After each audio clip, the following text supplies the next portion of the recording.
We're not out of the woods, but looking a little better. 51st Avenue and Thomas, collision. Mill Avenue, south of Broadway, a wreck. And Peoria, at I-17, a wreck. We've also got a collision up at 32nd Street and Thomas. Still seeing some extra minutes on the westbound 10. A 17-minute ride from the downtown 51 interchange west out to the 101. This traffic report is brought to you by Papa Murphy's. At Papa Murphy's, they chop their veggies, shred their... Well, 32nd Street and Thomas is the only thing on that list that should pose any problem to me.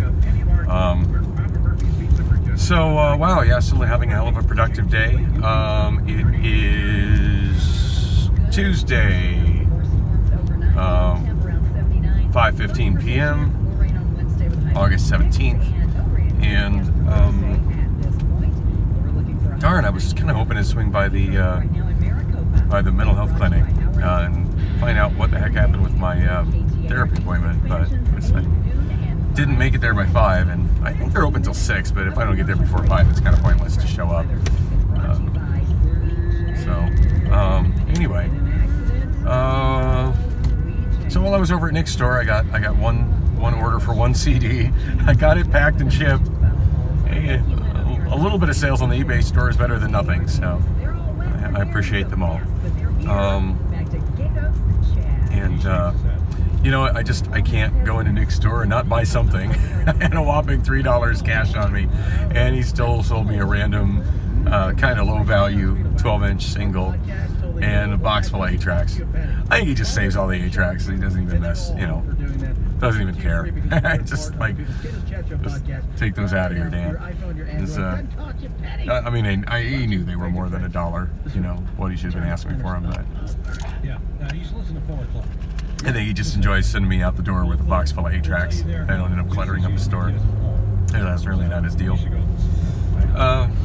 Anyway, I was really hoping that I could, since I got those remotes with me today, I was hoping I could configure Tony's TV, but she's not answering her phone. Although there's a good chance I might just run into her up at my storage unit. So that's where I'm headed right now. Not really sure what I'm going to work on, but I got, about an hour and a half, hour and 45 minutes, so I can work on moving stuff around in there. I got a really interesting little, it's kind of, I don't know what you'd really call it, I think you call it emergency something. I don't know, actually I'm gonna keep the camera rolling because it's right inside the door. I can get it on this video. But it's a oddball item. Battery operated. I forget how many C batteries it runs on, but the last time I went to a 99-cent only store, I bought a whole bunch of C batteries. So, as memory serves, it runs on C batteries.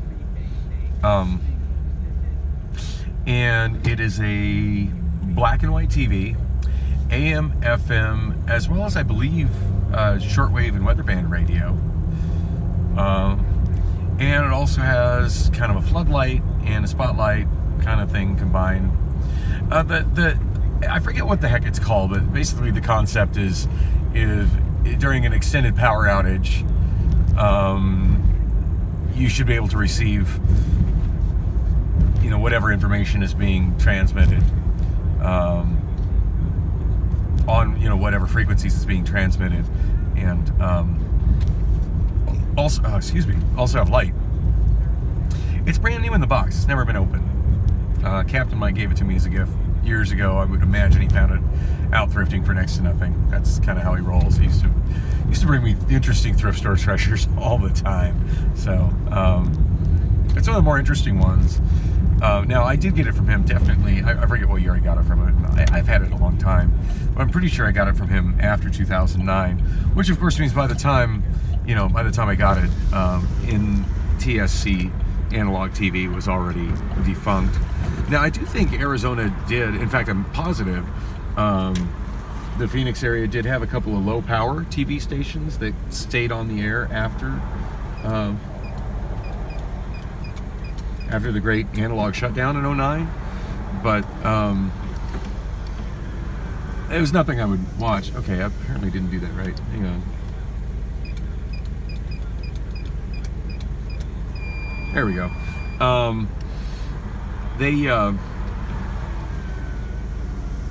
the memory serves that the couple stations that were still on the air were a local Spanish station, and then also a religious station. So certainly nothing that I would be watching.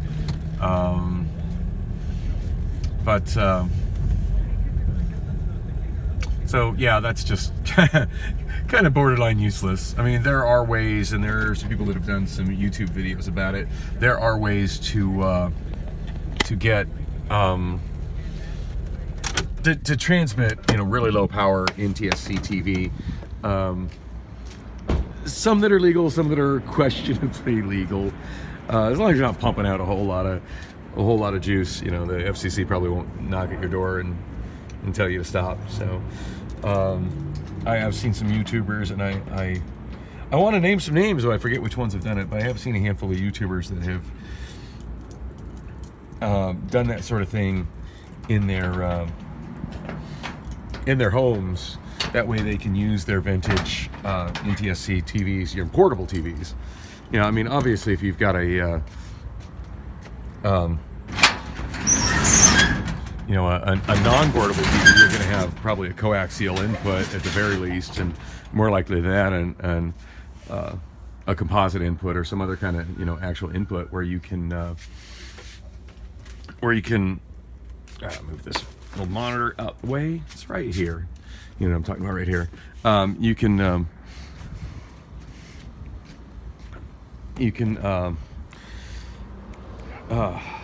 just run a line input to it. Ooh, this box is pretty dusty, and that lighting is not good. Better. That's a little bit better. Yeah, this is not. Oh, my cinematography is always top notch. Here we go. Just leave it on the wall here. So it's made by Claybrook. It's an electronics company I've never heard of. But as you can see, it's got a spotlight and speakers on the side, and a big old dial, and a TV, little black and white TV in the front. 8-in-1 TV companion. That's what it's called. 8-in-1 TV companion, ideal for home, office, car, boat, camping, tailgating, and travel. And oh, this box is so dirty. Yeah, it was right inside the door, and sometimes, with all these storms we've had, dust will, it'll blow in through the door. So things right by the door in these storage units will be a little dusty. But 5.5 inch black and white TV, UHF, VHF, telescoping antenna, flashlight, headphone jack, compass, and thermometer. And that's handy. Actually, that'd be kind of a good thing to have out here, not gonna lie. AM, FM, and weather band radios. So yeah, I was wrong. It does not have shortwave, but AM, FM, weather band. AC adapter plugs into home outlet. Requires 9 C batteries. I might not have bought that many. Gonna have a external antenna jack for DVD, VCR, and cable compatibility. I didn't realize it had that, but it looks like it's looking at this, it looks like it's going to be just an RF input as opposed to a composite input. Could be wrong though. DC power adapter plugs in the cigarette lighter. DC 12 volt in jack. Removable shoulder strap. That's awkward, but potentially handy. Adjustable fluorescent lamp. Emergency siren, includes owner's manual. Anyway, I've been meaning to grab batteries for this thing for so long, and I always forget about it. I've taken pictures of it to remind me, what kind of batteries it needs, and how many. And I'm so bummed that box got dirty. It was really pretty when Mike gave it to me. But I'm thinking, like every time I try to work in the storage unit, like even now, like as bright as the daylight is, when I get to the back here, like I can't see much. So I'm thinking that can provide some light and give me a radio to listen to. And obviously I won't be using the TV. But yeah, I love repurposing old electronics. And I think this will do me more good here, trying to be productive in my storage unit, working on stuff out here than be more useful to me than any amount of money I could make selling it as new old stock, especially since this box has gotten a little dinged up since it's been in my in my property. Anyway, wasn't planning on sharing that, but I just realized I get the batteries for it, and thought I would share a little of my fun here.